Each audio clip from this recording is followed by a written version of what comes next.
it's not about frightened, because I always believe dead people can't hurt you. It's the living that'll hurt you. You know, people say, are you scared of the dead? But why? They can't do anything. They're dead. They're lifeless. It's the living that you got to worry about, because they're the ones that can hurt you, or rob you, or break your heart, or whatever it is. So that part never worried me. What it was is the anxiety of the human being, of the unknown. Yeah. Death is the unknown.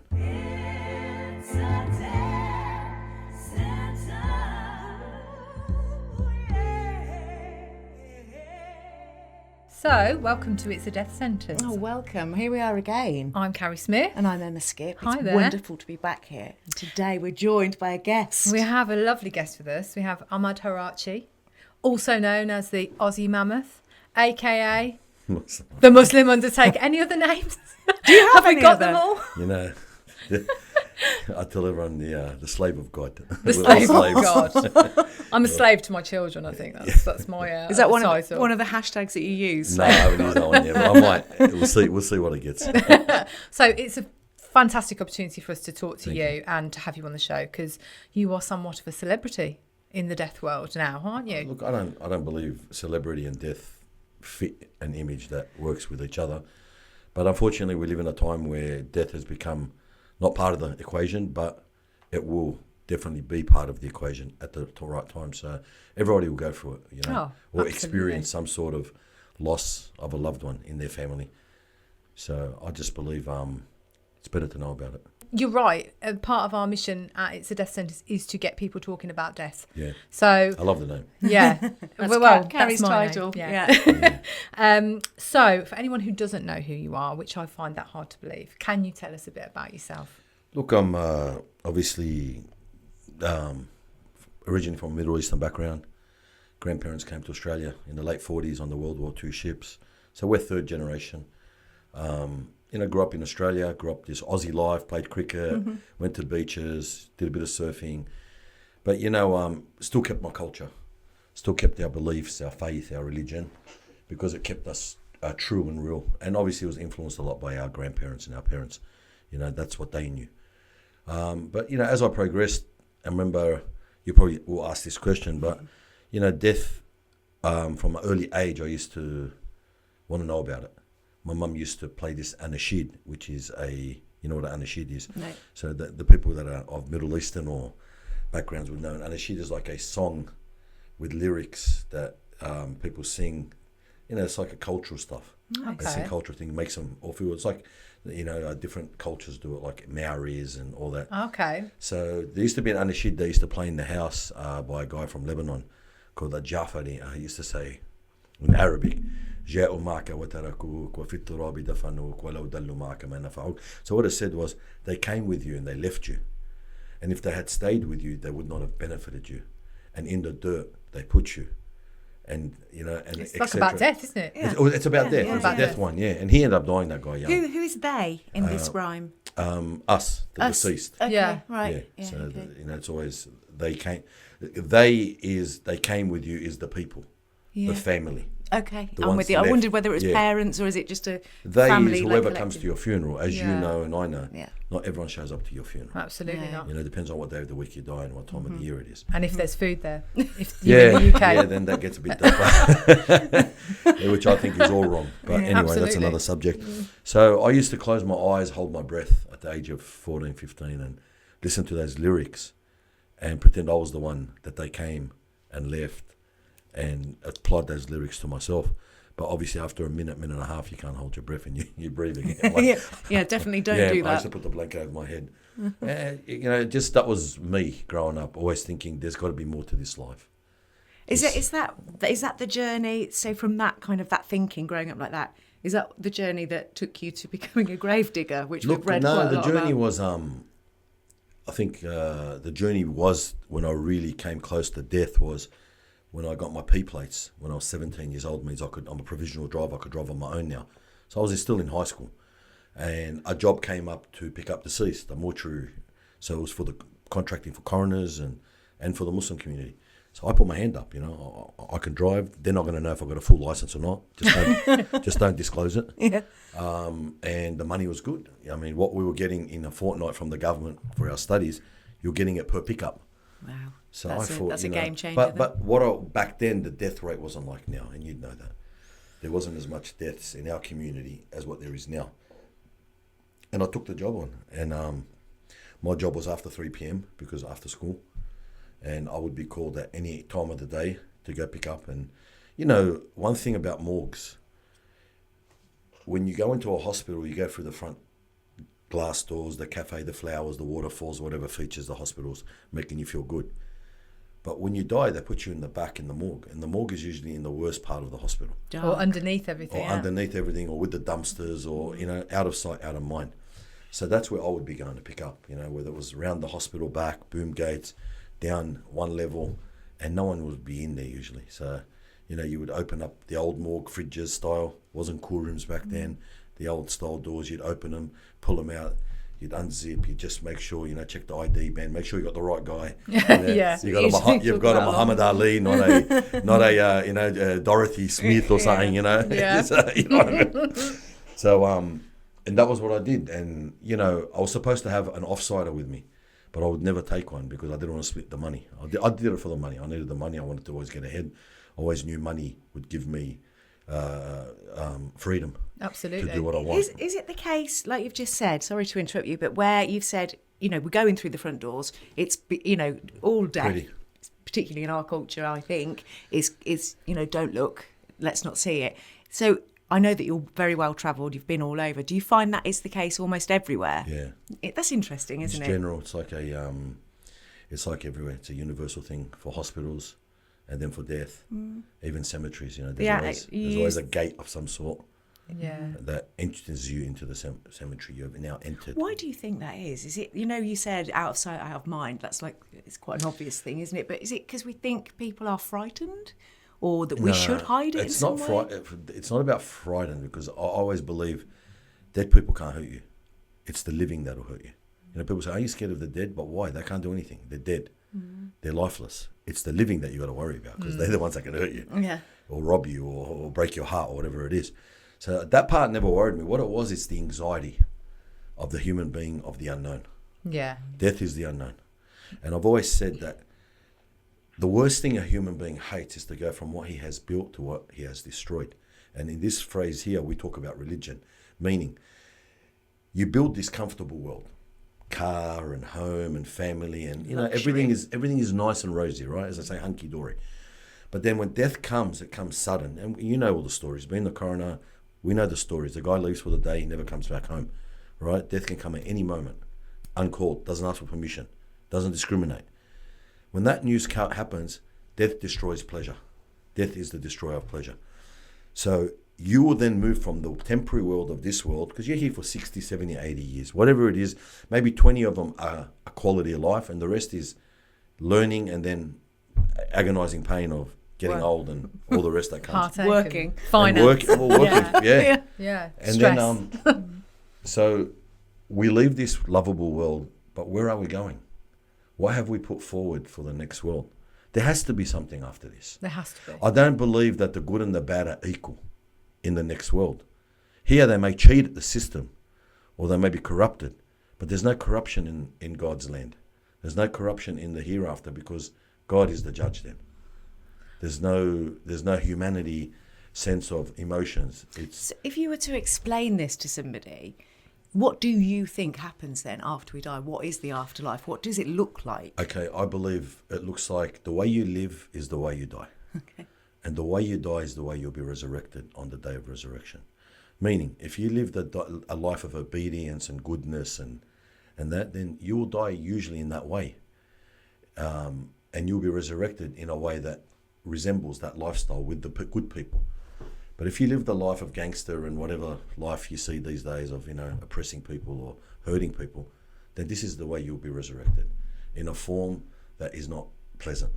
You know, we always say that grave, to us looking at that grave, I've dug a lot of graves and been in a lot of graves, and that grave looks like a patch of dirt to us, right? A hole in the ground. And I always say that hole that they put us in is the same hole a cat digs to defecate in, except a bit deeper, because we smell a bit more when we go off. Yeah. That hole, for us looking at it, the living, looks like dirt. But we know that the comforts will be your actions in this world. Because 3 things will accompany us. And this happens in every funeral, whatever faith you are. Your family will come, if there's family, or some sort of family or friend. Your wealth will follow you, the nice cars and the wealth of that person. And your actions and deeds will accompany you to that grave. Your family will go home. There'll come a time of the day where, hey, got to close the gates, see you later, come back tomorrow. Everyone's going to leave. No one sleeps at the cemetery. Your wealth, it's already distributed. It's gone. Can't take But it your with you. action deeds will stay with you in that grave. So what about if you believe in that kind of reincarnation is what we're talking about, to a greater or lesser? Does that continue in each life a person has? You just are regenerated in some way? And my next question within that is, can a person right any wrongs? If they've lived, like you said, a bad life, if they've been a criminal or they've been hateful or they've been in, whatever it is they've done that's so awful, can they correct that in some way? You can correct it right to the point of ghalghale, meaning right to the point where the soul reaches the collarbone. See, when a person dies, if you ever witness a person dying, I've witnessed heaps, you'll see it starts from the toes, and the toes will point down. You look at a lot of dead people, their feet, some are curled, some are, depending on how hard that soul was pulled out of them. And as it works its way up, you'll see that body go cold, clammy, blue, black, whatever, and it's dead. When it gets to the collarbone, that deceased, you'll see him fixate his eyes. His veil lifts. The veil of this world lifts for him. He's now seeing the unseen, where the soul's going. You see, understand this. The body's a body. It's a vessel. Yeah, I okay? agree. It goes back into the dirt. From it you're created, to it you shall return, and from that dirt you shall be resurrected once again, because that's why we throw the dirt on it. Mm-hmm. The soul will continue, because we say every soul shall taste death. Taste. So tasting is an experience. Yeah, that's your... Yeah. I'll probably answer all your questions when I talk. So tasting death, taste is an experience, right? Like we're just drinking something, coffee, whatever. Everything has a taste. And then we go back to the way you live is the way you die. Why? It's the experiences you had in life will determine the experience you have at the time of death. That's quite universal, though. It's not really... It sort of transcends religion, that, doesn't it? No. It's very universal. It's very human. I think so. Very universal. human. But this world is the life of the world, which is temporary. Even an atheist will tell you, I'm going to die, right? No matter, he'll tell you, death is haq, it's truth. Yeah. Everyone can unanimously say, we will die. Yeah. I mean, the Queen, her mother, they all passed away. Everyone passes away. It's the one thing we have in common. Yeah, but the palaces are still there. Everything is still there. Yeah. So everything will stay behind. But there is another life after this. We call this the life of the barzakh, the barrier life, where there's a barrier between the living and the dead. There's a realm that they can't come back to it, back to the world to do good or fix up what they did. So when that soul gets to that collarbone and you see the reality, now I believe, now I should have done better. It's too late then. It's too late, because the ghalghale comes, that noise. Sometimes when you work with bodies, you hear that noise. Yeah. Like cleaning and pushing, and you're kind of looking like that.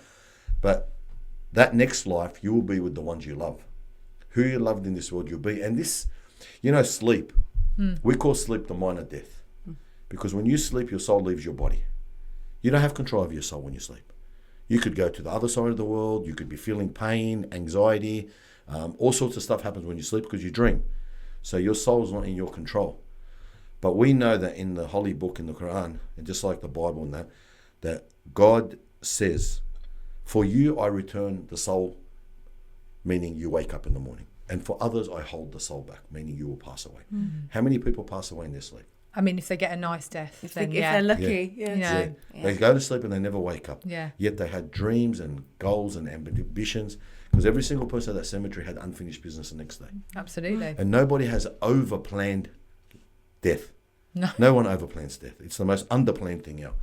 So when you start looking at life in a way that, I'm here temporary. The example I use is me as a traveller. Coming to the UK, for example, I have my suitcase, and I'll come here and I'll open my suitcase and I have to move city to city, say over 5 days, 3 different hotels. You will never unpack your bag. You'll just live out of that bag, knowing that tomorrow I leave this room and I go somewhere else. So I'm a traveller. So live your life as a traveller or a stranger in this world. Why? Because you're not going to be here forever. Meaning, don't let this world break you. Don't let this world take you. Don't let this world sadden you. Because, hey, today's problem is not tomorrow's problem. Absolutely. Yesterday's history, tomorrow's a mystery, but today's a gift. Why? I like that. Yeah, very nice. I'll tell you We'll what. definitely What's use that that as a clip. Why is it a gift? Because we're here. Yeah, How that many is people so are true. laying in the morgues? So what if, going back to somebody leading a less than lovely life, and they are resurrected in a less than lovely way, it's representing the life that they lived here on earth. Is there a point where they can correct that in your faith? Is there a point where they can have a realization and think, I'm going to change, I'm going to make amends? After you die, or Before you die, of course, you could do it to the moment that you're in that hospital bed, starting to go through your cancer. Which is not dissimilar to Christianity in that way, because No, 'cause you can repent for your sin. ask God for forgiveness in the moment that you're dying. Yeah, you can, Yeah. if you're able to. Yeah. Yeah. How many people But we have people say, okay, I'm going to do all this bad stuff all my life, and then I'm going to go to Mecca, and I'm going to become like I was born again, and I'm going to pay back what I owe people. But you may not make it to that time to achieve this. Yeah, yeah. If you're lucky, you get there. If you're lucky, Yeah. you may make it, but hey, death can come around the corner. You know, you get pancreatic cancer tomorrow, in 6 to 8 weeks, you're dead you're pretty dead. much. Yeah, yeah. What do you think is the biggest misunderstanding about being a Muslim funeral director? Because for us, obviously, we don't get to see. I work for the coroner. I deal with lots of Muslim undertakers that come in. But we don't get to see what happens when they leave us. Yeah. So what do you think is for people who aren't of Dignity. Muslim faith? Dignity, the way we handle the body. You know, we can't break bones, we can't mutate bodies, we can't, hurt bodies. Why? Because even though they're dead, to the normal person, he's dead, man. Who cares? Just throw him onto the stretcher. If his head bangs, it bangs. No. It doesn't work that way.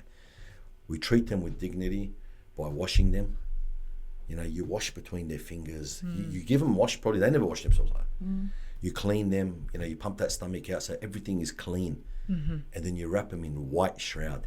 I've got that. So what is the significance of the wash and the shrouding? So the significance of the wash is the purification, that 5 times a day you pray, you perform ablution. So we wash ourselves 5 times a day before our prayers. So it resembles that. Now, before your final prayer, you are washed, cleansed, not buried in, you know, people die in all sorts of ways, man. Feces and this and that and vomit. So we give them the dignity of cleaning the body. The white shroud, significance of the white shroud is, I'll tell you there's something about the shroud. The shroud is never gone out of fashion. It will never go out of fashion. Because for 1,500 years since we've been in the Muslim faith, they've been shrouding. And they used to shroud before that, in the Egyptian days and all that. It's been for a male 3 white pieces and for a female 5 pieces. Why? Females has more, what's the word, older, meaning more private area. So, you know, you got the breast area and that. So women has more and the man has less, so 3, because from the navel to the knees is the private kind of area. Why is it white? Because the Prophet, peace be upon him, said, the best of colours is white. So shroud your dead in white. So white, and we know this universally, 2 billion Muslims of the world. Not one person has ever said to me, over 31 years now, Ahmed, you know, my dad used to like yellow. I want a yellow shroud. What would you do if that was ever suggested I would to you? educate him. So, yeah. And they would know That's it not straight how away. it's done. But Yeah. they know it. It wouldn't even occur just knowing. Because look, first of all, when death comes, people are shocked. Yeah, Can of I course, ask you a they're in question turmoil. about what you were saying about how, like, you treat the body with dignity? Now, I don't work for the coroner, but Carrie does, and we talk about this a lot on our show. And I know that you are absolutely fiercely proud of what you do because of the dignity you give to that person. But what you said earlier is interesting to me because I don't know a lot about the Muslim faith, but you were talking about, you know, you can't break bones, you can't do this. So where do you stand? What's the standpoint about actual autopsy, if that is needed? Sometimes rules and regulations surpass what we can do because that's the law. Someone dies in an accident, in a shooting, in a shared home, in whatever circumstances that deems a coroner within 24 hours of an operation, then there has to be answers. And sometimes there is no answer. Sometimes the cause of death will say unknown. Yeah, and inconclusive. You know that. Inconclusive. And look, we've come to a stage now where a lot of it is MRI and toxicology reports. No more opening up and like a sack of potatoes and cutting. I used to go in and collect the deceased in the morgues, and I knew the coroners and all that stuff, and they wouldn't be in there. Sometimes they're out on lunch or morning tea. And I look at the body, and the body's been cut open like this down. It's, you know, when that opens, it's loose, and the skin's been lifted back over the head, and, you know, the tools are all there, and gloves are off. It's tea time, and they're eating in the tea room, talking about. That wouldn't happen at That's my not mortuary. happening at your mortuary, No. is it, Yeah. Carrie? Well, that I was mean, our obviously state, we our have state to. coroner. It was like that. Yeah. We have state coroners. It's for Yeah. the whole state. So I would think to myself, how the hell can you be not in touch with what you do? Yeah. That was somebody who walked the earth. Somebody I loved say that all the you say time. it I all do the say time. This that is all the somebody who time. was probably more important than what you think you are. Absolutely. Somebody who was, you know, better looking than you, had more money than you, had more status and title than you, done more than you. You're just treating it like a piece of meat. It's not a piece of meat. And even if they didn't, they, you know, still Yeah. could be It's full still of a soul. love. They're a person, yeah. And that's why when we come to the question why I started my social media, we'll talk about that. But then we wash the body, and the dignity in our religion is people will now carry that body on the shoulders. The men will carry it to the place of prayer because it gets its final prayer. Strangers are carrying them. You see, with a Christian funeral, that it's the family. Yes. Yeah. With us, everybody wants to have a go. Do you know, I felt I lost my dad last year, and I carried his coffin, and I didn't know when I lost my mom 10 years before that you could do that that. I could do it. No one told me, and I was gutted because I would have done. See, no one Yeah. told you, see, 100%. isn't it? And the undertakers we used, who we now have a nice partnership with, they are a natural undertaking, so they go about things slightly differently than you would normally see in our culture. And I really loved it. They were like, well, who do you want? Who's going to do it? And my sister was pregnant. She wasn't going to do it. I'll do it. My two cousins roped somebody else into it. And I thought that was a really lovely experience. It's your connection with your family member. Yeah. And that's why with us, the family with the washing has the first precedence to go in and wash. So the lot- family do the wash. Well, the family come in and help. A lot of them don't know how Okay. to wash. Like they're just, we live in a countries now that people are afraid of. People don't They're wash themselves. So, but I bring them in and say, put the water, do this, clean between the fingers. So it's an education for them. It's education for them, but it's also something when the dust settles after the funeral, because, you know, it's a really rough time right now. In a day or two or three, when everything settles and the noise goes, they'll remember what they did. Absolutely. And they'll take that with them to their grave. And can be proud.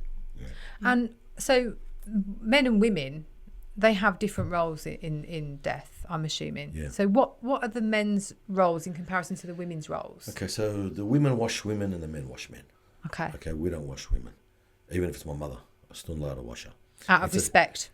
Well, it's a principle of who can shower with you. Okay. You know, like out of, you know, your wife is allowed to see you if you had no clothes on. Mm-hmm. But your kids can't because now they're over the age of puberty. Mm-hmm. So there's that you know, respecting of chastity and all that. Could your wife do your wash though? Yes, your wife, She could wife be can part wash of her it. husband, Okay. husband can wash his wife. Okay. Oh, okay. That's nice. So there's the That's- exception to the rule is marriage. Yeah, well, the rule is who is your mahram, meaning who can see you naked. Yeah. And your wife's really pretty much the only one to see you naked. Yeah. But your family who you can't marry, the ones you can't marry, they can kiss you and hug you and touch you when you're dead. There's no problem with that. Yeah. Yeah. But anyone who's not your, you can marry, like you're allowed to marry, then now at the time of death they shouldn't touch you anymore. Okay. Because That's there's- interesting. Yeah, because there's this now. It's the way the Muslim life is anyway. So my uncles and aunts, I kiss them and hug them. But with strangers, I'm not really kissing and hugging strangers. Absolutely. Yeah. Because of that connection of, you know, I could marry you.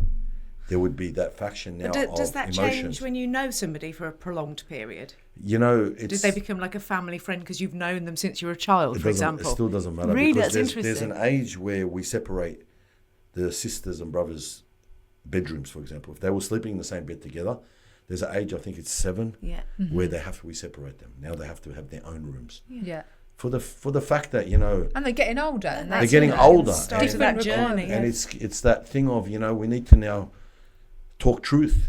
It's truth now. You're not going to do this in the real world, like, because that's, you know, to keep values of religion, Christianity, Islam, whatever it is. Marriage is what brings a connection, a family unit. You know, not de factos or whatever people do those. That's all modern stuff now. The reality is, most people get married, then have children, have a family, get old, their children have children, and so forth. This is a cycle of life.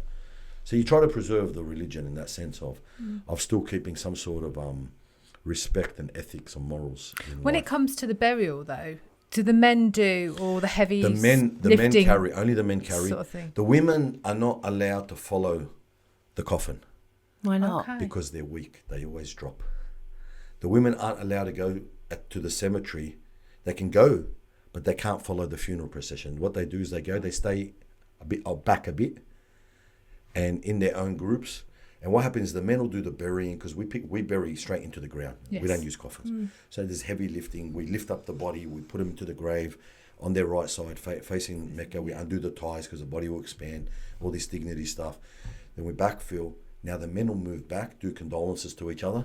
The women will come forward because we don't mix like that. Because you get a woman falling between the men. You know, people are touching and people are this. You mean Of course. they're falling because they are full of sadness and work? Yeah, sadness and anxiety. And do you think that's true of all women then, or is that Not just something all. that's traditional and that's happened? Not all, but we see a lot of it.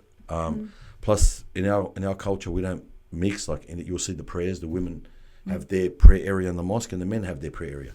Men and women, even in Mecca, like millions and millions of people are there. The women are in a section, and the men are so everyone prays to God, but the men are together and women together because there's in prayers there's prostration and sujood. You're going up and down. Can you imagine you got a lady in front of you and like a human nature will turn you off your devotion to God. Yeah, because your eyes Because are your eyes will really look. love the Well, honesty. Yeah, Wow. no, Wow. you got to be honest, man. Yeah, I mean, at the end of yeah, the love day, that. you're there communicating and speaking to God. You're trying to connect with God, and then you've got women in front of you praying and bending, and it's not.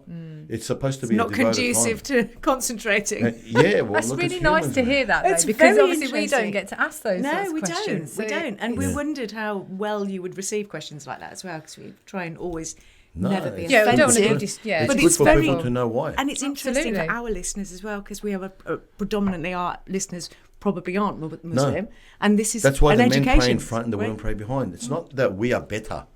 Yeah, and I think that's a misconception. And That's it- a misconception. yeah. We're not People better. think that.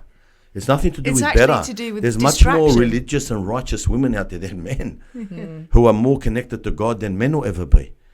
But it's about the fact that it's about the respect part that you keep it clean, as they say. Absolutely. So as far as like post-mortems go and having autopsies and things, how do you feel about women performing those sorts of jobs? Because How do you feel about Carrie is what we want to know. obviously I know Mo really well from Al Accra, and we deal with their deceased all the time, Okay, always respectfully. That's the word. Absolutely, You just answered 100%. the question. You've got respect in you. In other words, you will cover that person. You're not having them there naked in front of you like a piece of meat, and whether you like it or not, it's still respect. This guy could have lived, or this woman could have lived all her life covering their chastity and protecting themselves, always covering themselves up and, looking after their dignity. Now, all of a sudden, for unforeseen circumstances, they end up at the coroner, at the hands of the coroner, and treated like a piece of meat, naked, and people. It's not. But we always believe God will protect. God will protect the person. You'll get what you put out.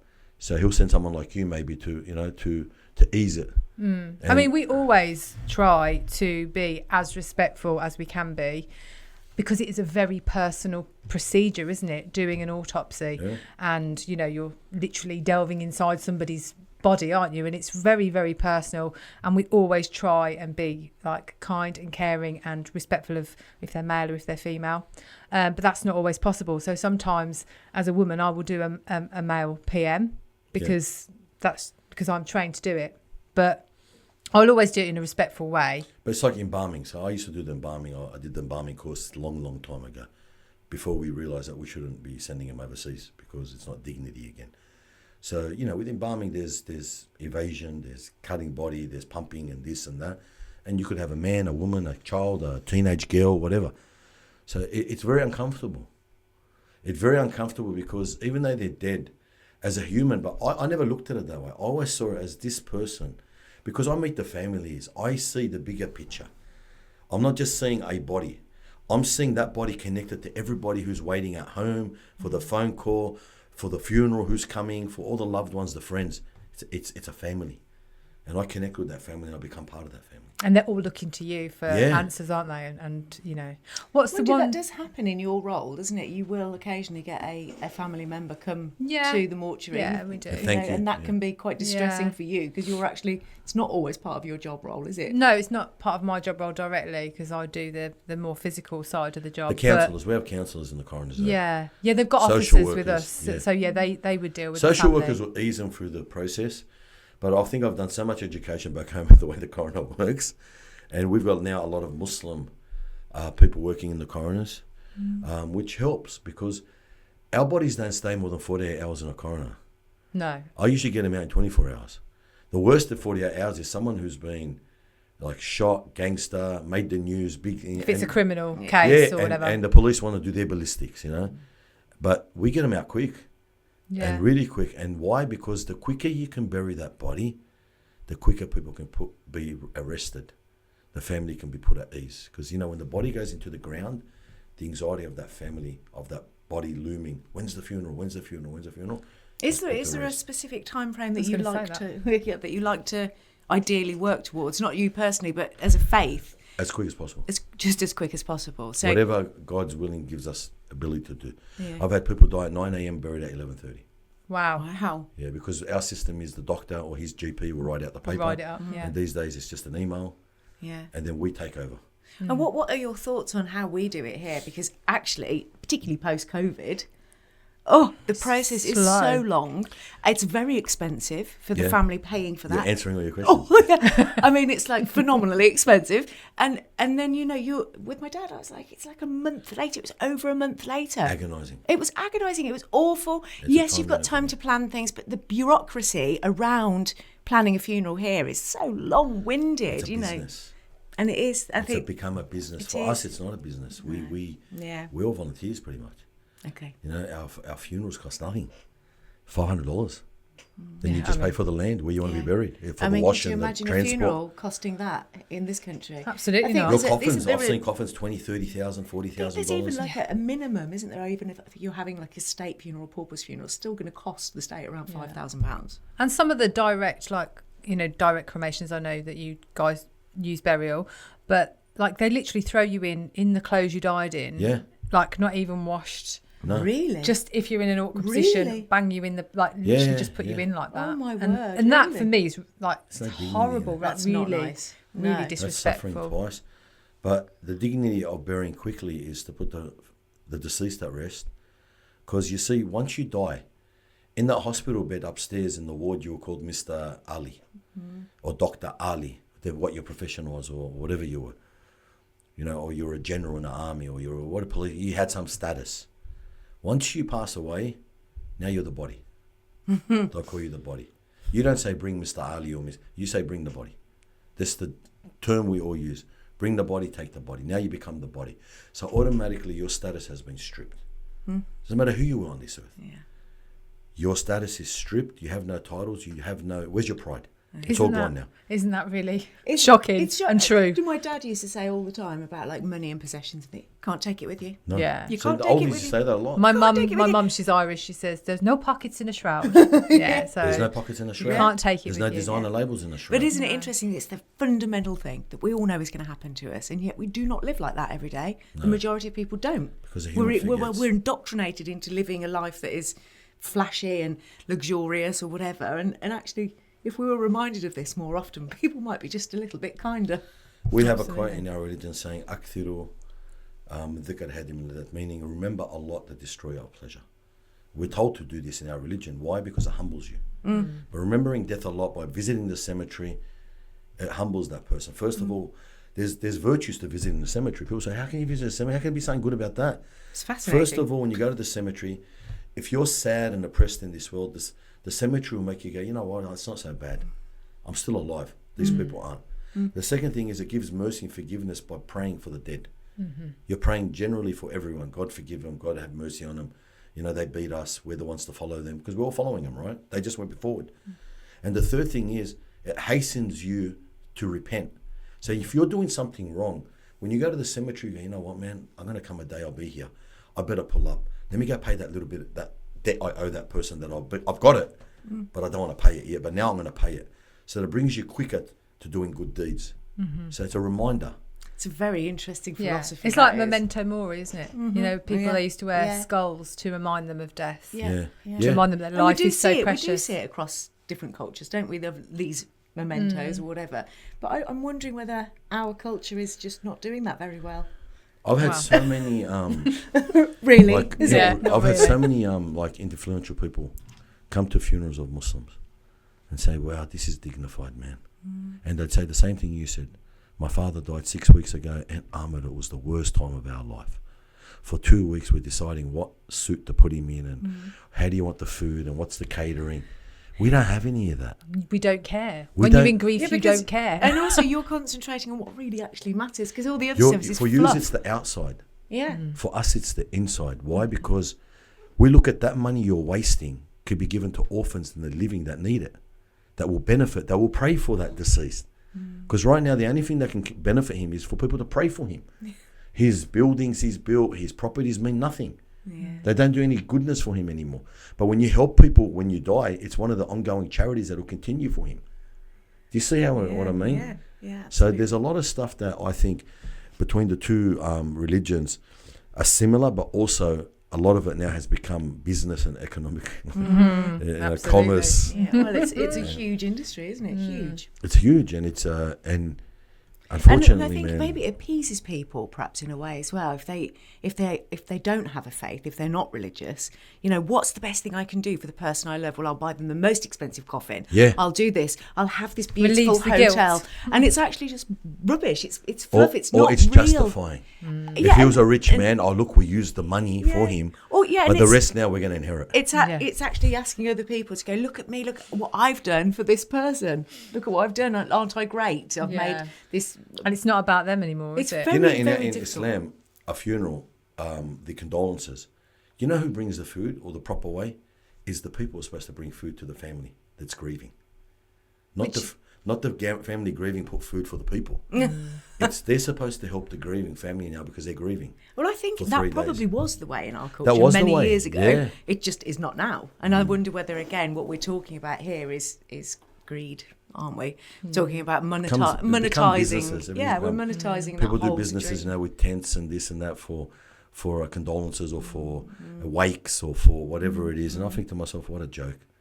Yeah. Like where is that one person that's chumping that chicken or whatever he's doing, thinking about that deceased? Yeah. Isn't it about thinking about that person that died? That I don't like. I really can't. It's dumbfounded me that you've just buried a guy. Now he needs you more than ever because he needs your prayers. He needs you to sit and think about how to keep his legacy going. Not to you eat a chicken and then walk away and go, yeah, it was all right, man. They could have Perhaps done it's better. because we've had a month beforehand to think about them. Yeah. Yeah. Maybe. And actually, I don't believe that is useful to any of us. I really don't. I think it's long-winded, and we actually did an episode before you came today and talked about how when you've got that kind of time frame, it gives you like a purpose, right? I'm doing the right thing. I've got to organise this. I've got to organise that. And I think culturally we do that, and we feel useful instead of going, I feel sad. Yeah. I feel sad. I want to spend some time thinking about that person I love and I've lost them. And we don't, because we go into overdrive of organising things. Yeah. And that is really sad. I think we were talking about deferring grief as well. So my sister and I are still dealing with like bureaucracy around my dad's estate and things like that. And it's long-winded and it's sad. And we want to scatter his ashes. And my sister said, how can we do that? We can't be peaceful about it. Well, this stuff is lingering around. We can't be peaceful in our hearts about it. And it's very interesting to hear it from such a different angle, isn't Yeah. it? Could you imagine your grandmother or grandfather in our faith was alive all these years, you grew up and see him, and he died at 8 o'clock in the morning, and 11 o'clock you've got him buried in a hole. You can't and there's a imagine name tag on top, and it's like he never existed. Tomorrow's not there anymore. Because we know that he's moved on. I wonder if The that... soul needs to move on. Yeah. And the way it moves on is when that body gets buried back into the dirt, what we're going back into. I feel like there's also that element of it's very final, but it's also without question. Whereas when we have a body and it's in a morgue and then it's in a chapel of rest and then it's somewhere else, I remember thinking when I've lost people, where are they? Yeah. Where are they? Is my mum in a drawer? Like really, really blatant questions that I didn't get answers to. I didn't think I could ask them. And actually, those are those weird questions. They stay with you, and we don't have answers because we don't talk about it. Hence the podcast again. You know, we want to open these conversations up with people so that they feel empowered to ask these questions. You just got to go back in time. They never left our dead out, did they? No. There was no coolers and chillers. No, and they did it because control. it needed to be done. It needed to be done. Yeah. So imagine like in the Arabian desert where it was 50, 55 degrees. Yeah. That a body would die, they would start digging in the sand right there and then while the body laid there. And we would use camphor when we wash. We use camphor because all that deters vermin. You remember, you got scorpions coming out. You've got all these insects and things. So we're preserving the body as quick as possible to put it back in the dirt. Now it's become part of the dirt. Now it can reunite back with to its the soul. land, yeah. And it moves on to the next world. It's got its own realm to go into now. It's not part of the living anymore. So you know and I know that hours after you die, you begin to decompose. And depending on the weather, in the place you're in, the environment you're in, you'll decompose even quicker. I've had people 48 hours in 45-degree heat. I've got the maggots already coming out of them. So this is not dignity. No. The dignity is putting back in the ground. And yes, the dirt is the land of the worms, unfortunately, and we will become maybe worm food. I don't know. But it's also nature. It's supposed to be But that it's way. nature. Yeah. What about cremation? Yeah, do you know? I just was. We're Yeah. so in tune. I was thinking because you We don't don't. cremate. Because I know you don't cremate. Why is but that? Why? Why? Okay, We both say it. because again, we say that when the soul is taken out, it ascends heaven by heaven, and then a voice will say, return it back into the earth. From it I created it. To it will return, and from it shall be resurrected once again. Okay. And that's the dirt. We all came from dirt. We all built from some sort of clay or whatever, but we came from dirt. So we go back into where we came from. But We didn't come from fire. Could we not argue? I'm not trying to be difficult. It's just thought provoking. Could we not argue that once a body is burnt, those ashes are then scattered or No. put, and they're going back to the land? You ever seen cremations? What physically? Yeah. No, but I've, You don't no. get the ashes of that body. Well, I know that. There's Yes, probably the this I ashes do of know. about 10 guys before Yeah, yeah. it. And anything else that went in. And the coffin and the clothes that he Yeah, died in yeah, and the shoes yeah. and, And a that's bit when of it gets synthetic. returned to you and it's so heavy and you're like, We've got a guy back home what percentage have we got? who here? does firework funerals. Have you heard of firework funerals? No. Oh, yeah, they send them up in a rocket. Yeah. The ashes go up in a rocket. So he yeah. cremates them Okay. and then he puts them into bangers, fireworks. And then he puts them on a barge out on the harbour in Sydney or wherever they want to be. And he is busy, and this guy couldn't. I'm not going to. Anyway, I'll stop there. He's not the smartest, sharpest tool in there, but he's booked out at $13,000 a pop. Whoa. He showed me. He goes, I'm booked, Yeah. and not by anybody, but by people who have got money and live in some. Is it a status type thing? I wonder if again? it's just because it's novel. It's It's novel. novel. It's novel, and a isn't lot it? of people don't And know. tradition is They sometimes also, best. They don't have to think about what they might want to actually do with it. Like it's Yeah. that decision is made. Put for him in them. a rocket. That'll Yeah. do. You put him in I a think it's- firecracker and let yeah. him fly out. A lot of it is people who aren't connected with God. Let's go, you know what? I live on this earth. I get up every day. I eat. I go to the toilet. I work. I come back home. I do it again every day. And when I die, I die. Can I ask you another question about this? So I don't come from a religious background. I went to 2 Catholic schools. It really did not work out well for me. But I also grew up with parents who were very spiritual people in the sense that they believed in something much bigger than we are, Yeah. but they tried different religions throughout their marriage. Could they make it work? No, because they didn't like the ascribed religion. They just Yeah. didn't like it. So I'm not without faith, but I don't ascribe to any particular religion. Yeah. So what does your faith do in terms of with people like me, or even an atheist, a professed atheist, or an agnostic, whatever it's going to be? How do you see when they end their lives? What happens to them? We make prayer for you that God guides you. That's all we do. Because we say God is the turner of the heart. This heart, you could work on someone so hard and he will never change his mind. Then all of a sudden you get one person, click of a finger, goes, yeah, man, I'm with you. I mean, We always say that God turns the heart. He's the one that brings you at peace, and he's the one that doesn't bring you at peace. He runs this because he knows what's in this. I don't know what's in your heart. You don't know what's in my heart. Everyone can put a facade on, but nobody knows really what's in here except the maker and the owner of this, which is to us, it's God owns us. He made us. So he knows what whispers in us. And he knows what the soul does. People that come across that, we say, may God guide them to the light. Light meaning to a right path, to a direction, because faith is the fundamental way, I believe, for whatever faith you are, Jewish, Hindu, Christianity, Muslim, to deal with the problems of the world. Because if you didn't have faith when it comes to death or certain problems that people get, this guy loses his son or his child or his baby, and he's got no faith, he turns to drinking, gambling, suicide, mental, whatever it is. He goes off the rocker. He's not that father figure anymore. So faith is like a magnet to keep you coming back to the right way, to keep you a human. Without it, you're just lost. There's no difference between us and animals. What's an animal do? Graze, mate, get slaughtered and eaten. I mean, you could argue there's a lot of humans that live like that. Yeah. Look, there's a lot of people out there that what's the word? Their hearts are blocked. You know, they're walking dead, as they say. You know, their hearts are dead. So your religion doesn't condemn anybody if they're without faith. That, I think, is my question. That's why like you talking to us today and opening up this channel is really important, isn't it? Because there's so many like misunderstandings between religions, between races, between whatever. It's so nice that you can come and talk to us. I'll give you an example, and this is like from our prophet, the prophet, right, Muhammad. Like the prophet to us is, you know, he's the one. And it says in one of the journals that a funeral procession passed by him, but it wasn't a Muslim. It was a non-Muslim. But he stood. So his friends around him said, "Oh, prophet of God, why are you standing? It's not a believer. In other words, it's not a Muslim. He has no religion." He said, "But isn't he a soul?" You did a post, didn't you, on Instagram, and I loved it. It was a nun giving a Muslim lady a ride on her moped in, where was it? Bosnia. And I loved that post because it was basically saying exactly what you just said. You know, that it doesn't really matter. Isn't he a soul? We're all helping each other. I stand for the owner of the soul. We stand for God. The respect is to God, but we respect the soul. That's why we don't mutate bodies. That's why we don't break bones. Because that soul belongs to God, not to us. So we don't disrespect it. And that's why, if you go back to social media, why I did what I did, was when I was getting all these destitutes and, you know, I remember it started off with an 87-year-old who had no family, who not one person came to her grave.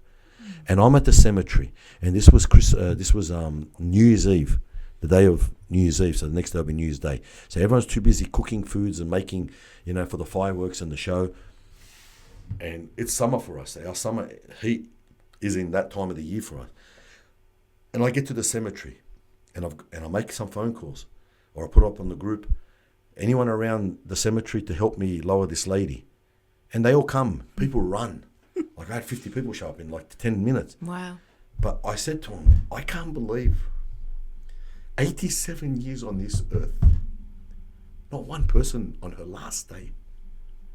And it's dumbfounded me. Then I thought to myself, you know what? I'm going to start giving these people a status again. And I started doing Facebook. And You're getting emotional. Yeah. You're making me emotional. I wanted, beautiful, actually. I wanted people to know who they were. So I would ask family now with all my videos, who was he? What did he do? And some of these people, like I said, are greater than I'll ever be. Better than all of us, you know, wrote books, PhDs in this, you know, worked on the malaria medicines. Like I've buried people who are just in their prime were it. But because now they're laying lifeless, they have no status. So I started relaying now how this person, who he was, you know, at his time of death, how God blessed him with such a good, peaceful death, how he embraced his sickness and not went against it. You know, he said, thank God, you know, if this is what it is, I accept it, and found ease while others were screaming. People that were on morphine because of their pain from their sickness, these ones were like, I don't need medicine, I'm good. Ease. He gave them ease through their faith. Now, I wanted their stories to be known to the world because I believe that somewhere in that globe, you know, social media reaches everywhere now. One person may sincerely from his heart make a prayer for that person, and he may be forgiven.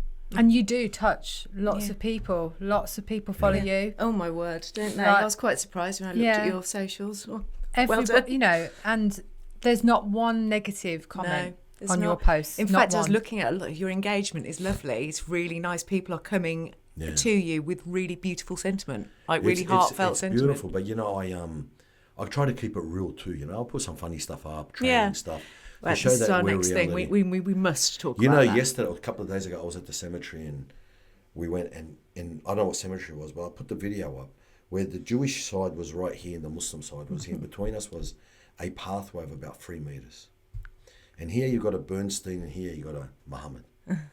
And I stood and I said, man, I've never, in 31 years of being in cemeteries, never seen it this close. And I said, why, when we're dead, there's no hostility now between these two faiths or two religions? I made a video about it. I said, the world's problems are because of our faiths. But the truth, it's not the faith. It's our egos and our pride. We should just live in humanity with each other. You know what? You want to worship a rock, so be it. Good luck. Just treat me good, and I'll treat you good. Be a human. Smiling is a charity. So smile to people. So I thought to myself, at the cemetery, it's peaceful. But these two, if they was alive now, would be hostile. And I thought, what an example for the living to see. That the cemetery doesn't discriminate. Death doesn't discriminate. At the end, when it's all done and dusted, we're all going back into the ground. And guess what? As loud as you think you were, as important as you think you'll get, you're not going to be important. You're going to be a pile of dirt, and in a few weeks, you'll be lost amongst the graves because you'll be another row that's just gone. It's reality, man. Yeah, it's reality. It definitely is. Sorry, man, I get emotional. No, I think it's I think it's very, very moving. emotional. We'll change the pace here a little bit. We'll go from talking about bodies, we'll go to talking about your body. Oh, yeah. So those are people who know you as the Aussie Mammoth. Aussie Mammoth. Let's talk about that alter ego. Because you're a unit. I used to be. Look, I'm all right. I'll turn 50 pretty soon. So I thought it was very interesting that, a lot of your work is pointing towards living a good life, not being vain, like just all of it. How do these two worlds coexist? How do they coexist? they didn't coexist once. They didn't. No. Wasn't always the way. Because when I was grave digging for 18 years and putting bodies in the ground and picking up bodies, I wasn't connected with what I did. It was a job. Yes, I did feel a bit of, sometimes if it was a certain funeral, I felt a little bit of empathy. But, 5 p.m, I'm in the gym, I've got my headphones on, I'm going to blast my workout. That's what was important to me. My meal was important to me. It was all about me, myself, and I. When I transitioned into, as you get older, and I started to get kidney failure and I got sick, and then I got hooked up to a dialysis machine for 8-9 hours a day. And when they showed me that room and said, you're going to be in this room, I said, no, I'm not. This is God's waiting room. Everyone here is ready to die. Oh, I'm not going in there. They said, yes, you are, if you want to live. I remember that. That was a harsh wake-up call. Yeah. My kidney coordinator, Julian Atkins, she was the best thing that ever happened to me because she put me back into reality. She made me swallow my pride. So when I accepted defeat and considered that, yes, you know what, I've got to sit on this machine 3-4 days a week now, your phone becomes your best thing because those photos become memories of when you were healthy again, what you did, the world you went, meeting Arnold, working with this, doing videos, like just everything that came. And I thought, who am I? I've got hoses coming out of my neck and this thing's pumping me and I don't even have health, and that's the wealth. Everything else meant nothing. So I used to pray to God that, God, take the love of that sport, the ego of it out of my heart. I want to train. I love training. But then let me have ego. And it just snapped out of it. Amazing. When I got my transplant, I said, I'll never go back to this life ever again. If I eat, I eat. If I don't care. Because I look at around the world, people don't have food to eat, but I'm worried about my 4th or 5th meal. So who cares? And when you die, it doesn't look pretty when you have a lot of food in you. No, it doesn't. I can guarantee that. Yeah. So I humbled myself. So there was a pivotal moment for you. It changed my life. Yeah, absolutely. And I made an oath to God that from this day on, if you, oh Lord, decide to give my health back to me, because the health is in your hands, not me, then I won't waste time again. I'll use me for good.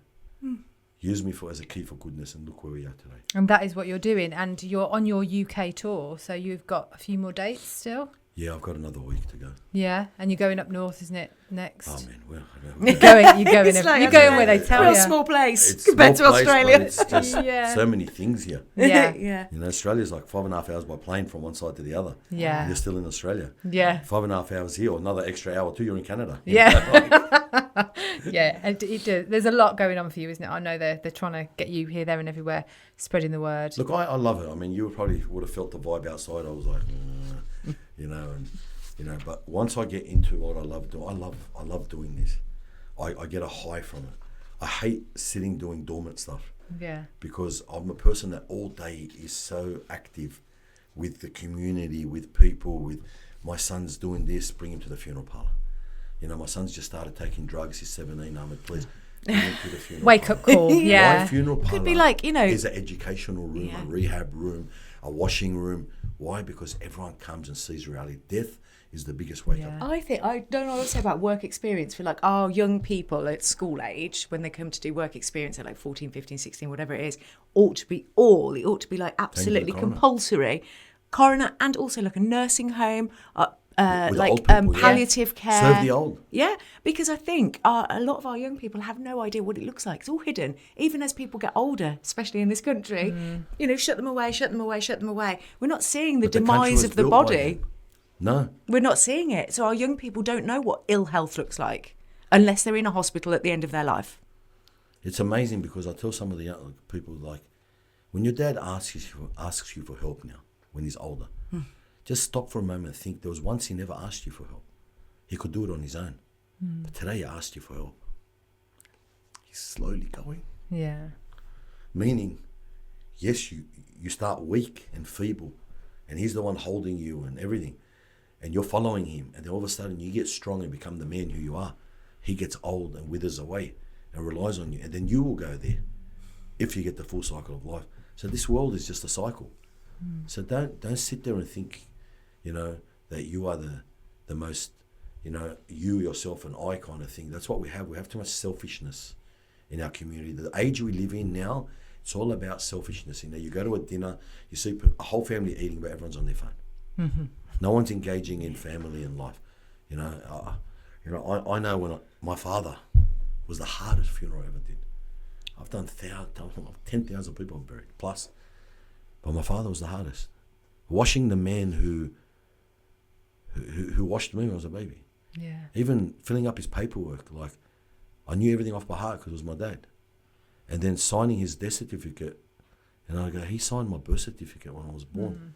Now I'm signing his depart. It's full circle, isn't it? It's full circle. Yeah. And very sad. You just remember them when they're on that table and you wash them, and you think to yourself, when I used to go out at night, he'd be waiting at the back door. I got you. Where were you? Or I'm still in the car at night trying. You just remember everything, and you wish, God, take me back to that time. How good was that time? And that's what we're trying to tell the young. Cherish the youthfulness you have, because one of the things 5 before 5 is take advantage of your youth before your old age. Take advantage of your health before your sickness. Take advantage of your wealth before your poverty, and take advantage of your life before your death. Beautiful. Really beautiful. Yeah. Gosh. Oh God! Well, I didn't We expect need it tissues. so emotional. Yeah. I just thought, where are the tissues? There are Yeah, no we tissues. don't now. have You any. have to use your hair or something. It's been absolutely lovely having you with us, and we do really appreciate you coming. I know Yeah, you're we knackered, do. Yeah. and you're doing a lot. Have you got to do a show tonight? Are you doing a speech? No, I've got or to anything? go to another place. You're going somewhere else now. Just giving thanks to all the sponsors. So Yeah. Going to their businesses. Yeah. Giving a talk to their workers. Do you want to motivate shout any of them out? them. I don't even know them all. Okay. But there's been We'll a put few. them in the show notes. Yeah, we'll put them in the show We'll notes. put them in the show notes. Think- And we'll pop down all your information if people want to find Yeah. you on all your socials. We'll put all them in the show notes I as think, well. let's actually So- say that. So if you've enjoyed this interview and you didn't know our friend before The Aussie Mammoth. before today, then where's best to find you? Social media. Social Yeah. media. My wife, if she says, if I want to know where you are, just go on social media. Because I put up everything in real time. People ask me, they said, Ahmed, why do you post so much and so quickly? So, for example, I've just buried a deceased. I'm not even driving out of the gates of the cemetery. And I'll pull over and I'll upload the video straight away. Oh gosh, I need to do this. And I need to take my social media lead from you But because why? I I'll tell you procrastinate. why I do it. Oh. I say this soul now has entered the real world, the hereafter. He's in need of prayers. Somebody out there may have had a beef with this guy, or there could have been a debt owing. So get his news out quick. so somebody can know that he died and forgive him. So you know what, man, I forgive him for that money he didn't pay me back, because death softens the heart. And this happened in Dallas. A guy came up to me and said, you know, Ahmed, there was this guy that owed me money. And I said, yeah. And he said, you know, he just disappeared, man. I said, well, don't lend people money. He said, no, but this is where the story is. I said, what happened? He said to me, my friend called me, said, let's go help at a funeral. There's a funeral for somebody, and they said they needed help, so let's go there. So they went. This is in Dallas, USA. So this guy just goes to help for a funeral. And as the Sheikh Imam's reading, you know, like the pastor guy, he's reading, he says, show his face. And they never say this, because shrouded, so they opened the face. And that guy, they were telling me the story, goes, that was the guy that owed me money. And I forgave him in a second. I said, God, forgive him. Yeah. He said, God wanted me to be there for a reason. Otherwise, I would never known he's died. I always held this grudge and resentment. But I found that he died, and I softened up, and I said, God, forgive him. You know? But then on the other side of the coin, you got people who don't. Last week, I get a phone call from an old person who I buried a young guy that was a friend of mine. And during the funeral, I said, you know, if anybody's owed anything by this brother, please come and see me or the family so we can fix it up. It's a common thing you do. Making a peace. Making the peace. Yeah. And most people will say, I forgive him, you know, it's all good now. And then move on. Move on. But there was one guy who said, I don't forgive him. He owes me a certain amount of money. And this guy rang me just before I came. And it's been 3 weeks since I buried my friend. He said, you know, God bless your father. When he mentioned my father, I gave him E straight away, because he must have known my father. And I said, what's wrong? And he said, you said about this guy that he owes money, and they owe me money, and the family doesn't want to give it to me. I said, look, man, it's better if you forgive. He's gone to the real world now. He's not part of this world. He said, I don't forgive. You know, that hit me. It's never happened. I said, all right, how much is it? He goes, this much. I said, I'll pay it. He said to me, all right, just give me half then if you're going to pay it. So I paid it to him. And he rang me back, he started crying. He said, why would you pay it for? I said, because I believe his soul is still lingering and it needed to be done. It's a human kindness. It needed to release, needed to get him, because this kid done a lot. He's helped orphans, he's done a lot, but you know, he was troubled. Yeah. He had his own issues. Yeah. We're not perfect in this world. No. And I thought to myself, and then the day I was coming here, I was doing a funeral and I was in the cemetery at midday, and I'm flying out 5 o'clock and I'm in a grave. And I go, soon I'll be in a cabin right now in a grave. And this lady runs and to the funeral car. Hello, so I go, you're right. She's an old lady. And she goes, Ahmed. I said, she goes, I'm the mother of such and such. She was visiting her son's grave. I said, okay, what can I do? She goes, I know you paid that debt and I want to pay it back to you. Oh. I said, you don't have to. I paid it because I wanted to pay it. She said, no, I want to pay it back. And she paid it back. And I thought to myself, look at this world, man. What you put out, you get. Oh, absolutely. And the general message, you know, I want to talk about is, let's love each other. Let's respect each other. Let's be merciful to each other. Yeah. Let's have mercy. If you want God to be merciful to you, the most merciful, to be merciful to you, then be merciful to your brother and sister and your parents, and be dutiful to them. You know, be a human being. Stop thinking that's all about you, because it's not about you. Because one day you will be not even mentioned. You'll be from the gone. It's about the message, isn't it? Live life as you, whilst you're here and now, and you know, no one's immune from death. Do the very best you can. Yeah, no Be one's as good immune as you from it. can. Oh, it's been such a So, pleasure. yeah. Such a pleasure. Thank Thank you you. so much. No, I hope thank you've you. enjoyed it. Oh, I love We've really I'm had liking such that. a really interesting time with you. Yeah. So I love thank it. you. I love the stimulation of getting all this out to people and stories. Yeah. And, It's you fabulous. know, I've got a book coming out in November Oh, right. called The Cool. Memoirs of the Undertaker. Yeah, so The Okay. Memoirs of the Undertaker. And where can we get that? it'll be out. So once it's Well, you out, have to send us a copy and we can do a review. yeah. Oh, we'll, yeah, we'll We can do a review. little So review I've put for some you. of the really good stories in there. Obviously, Yeah. over 10,000 funerals. Yeah, I but have you've got a few I have a stories. black book. I have a little black book at home that every funeral, I write that person's name down, Oh, yeah, nice. and then I write the specialty, who he was and how he died. Oh, Yeah.